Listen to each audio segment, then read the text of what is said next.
E aí, tudo bem? Bem-vindo ao meu canal. Eu me chamo Moacir Moda, eu sou líder técnico na Codivance e eu sou programador há 10 anos. Aqui no meu canal a gente vai discutir muitos assuntos não técnicos sobre a nossa profissão tão técnica que é o desenvolvimento de software. Seguindo a nossa linha do post da semana passada, eu vou continuar falando para vocês sobre o livro Mais Esperto que o Diabo, do Napoleon Hill. Hoje eu vou contar para vocês quem é o diabo e como que ele faz para dominar a nossa mente, tá? Primeiro de tudo, né, quem que é o diabo, né? Será que o diabo é aquele cara com um chifrinho? Parece aquele meme, né, do diabo falando na orelha da criança, rabinho, tripé, tudo vermelho. Será que o diabo é esse cara? Será que o diabo que o Napoleon Hill entrevistou é esse diabo? Bom, segundo o próprio, não é esse diabo, né?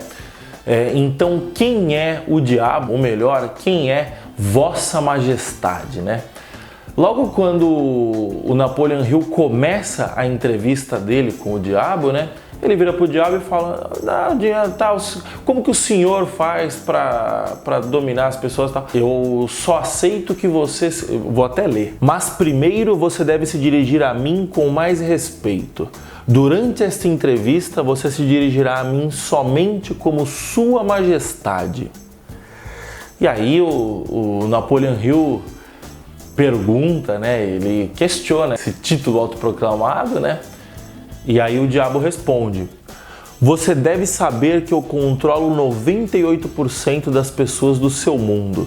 Você não acha que isso é motivo suficiente para me dar um título de realeza? E essa é a primeira grande revelação do livro, né? O diabo comanda 98% das pessoas do mundo.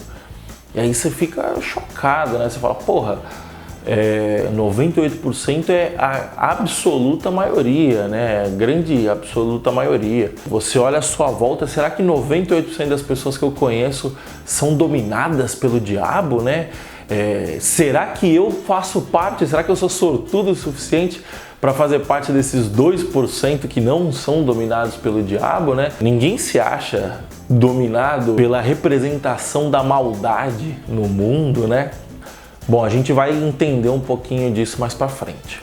Mas antes, vamos definir quem é o diabo, né? Ele próprio se define como a metade de energia negativa do mundo, né? Ele defende que tudo que existe no mundo é ocupado por energia positiva e energia negativa, metade cada uma, e ele é a parte negativa. E ele fala que a sua oposição à energia positiva é o que nós chamamos de Deus. Ele continua explicando, né? O Napoleon Hill pergunta: como que você é? Qual que é a sua aparência, tal? Ele fala: não, eu não tenho aparência. Eu sou uma ideia, eu não sou uma pessoa. Se eu fosse uma pessoa de carne e osso, eu seria muito vulnerável.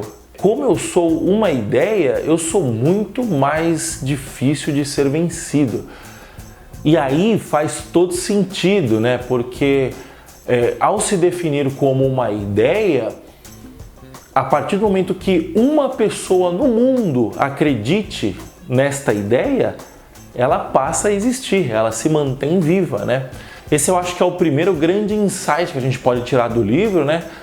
Que é justamente esse lance de acreditar em uma ideia, né? A gente consegue traçar alguns paralelos, por exemplo, como que uma ideia como o nazismo conseguiu emergir e ganhar força e causar toda a destruição que causou, como uma ideia como o comunismo conseguiu emergir, ganhar força e causar toda a destruição que causou, né?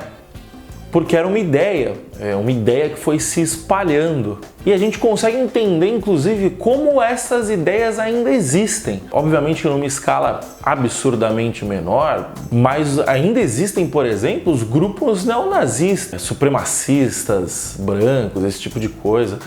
Ainda existe, por exemplo, o Partido Comunista do Brasil. Essas ideias, de certa forma, continuam vivas. Por quê? Porque são ideias, porque ainda existe, obviamente, uma minoria absurda de pessoas que acreditam nessa ideia, né? Se a gente pegar aí nosso excelentíssimo ex-presidiário Luiz Inácio Lula da Silva, quando ele saiu da cadeia, ele disse a seguinte frase: eu não sou um ser humano, eu sou uma ideia e não se pode acabar com as ideias.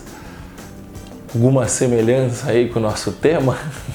Voltando, né? Se o diabo é apenas uma ideia, basta que a gente não acredite nessa ideia para que ele deixe de existir, para que ele deixe de dominar nossa mente. Faz sentido?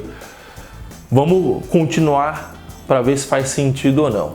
Bom, como que Vossa Majestade faz para ter o domínio de 98% da população mundial, né? Ele explica que é muito simples dominar a mente de uma pessoa. Para você conseguir dominar a mente de uma pessoa, você parte de dois princípios, duas características. A primeira é o medo e a segunda é a alienação. E uma está interligada com a outra. Porque o que acontece? Quando você começa a sentir medo, você passa a não pensar com a sua própria cabeça. Não pensar com a sua própria cabeça significa alienação. Voltando, né, ao nosso assunto anterior, você acha que a grandíssima parte dos neonazistas, do aparelho comunista, dos revolucionários comunistas, eram pensadores que pensavam com suas próprias cabeças ou eram simplesmente massa de manobra? Conseguem entender o poder da ideia? E aí, continuando, né? O diabo diz que são 6 os medos mais comuns do ser humano. Eles são medo da pobreza, medo da crítica, medo da perda da saúde, medo da perda do amor, o medo da perda da velhice e o medo da morte. E os mais efetivos são o medo da pobreza e o medo da morte. Agora pensa comigo, né? Quando a gente olha para trás e vê como a gente foi educado, via de regra, a gente é educado sempre com base no medo. Ah, se você não se comportar, você não vai ganhar presente de Natal. Se você fizer isso, o papai vai ficar muito triste com você. Se você não for um bom menino, o homem do saco vai vir e vai te levar. Criança, né, quando ela tem 1 ano, 2 anos, 3 anos, ela é uma folha em branco, né? E você está escrevendo aquela folha em branco. E ao educar dessa forma, você está escrevendo com base no medo. Você entendeu? Se a gente consegue fazer um paralelo aqui, o medo do homem do saco é o medo da morte. O medo de não ganhar presente, do Papai Noel. O medo de você magoar o seu pai, magoar o papai, magoar a mamãe. É o medo da perda do amor.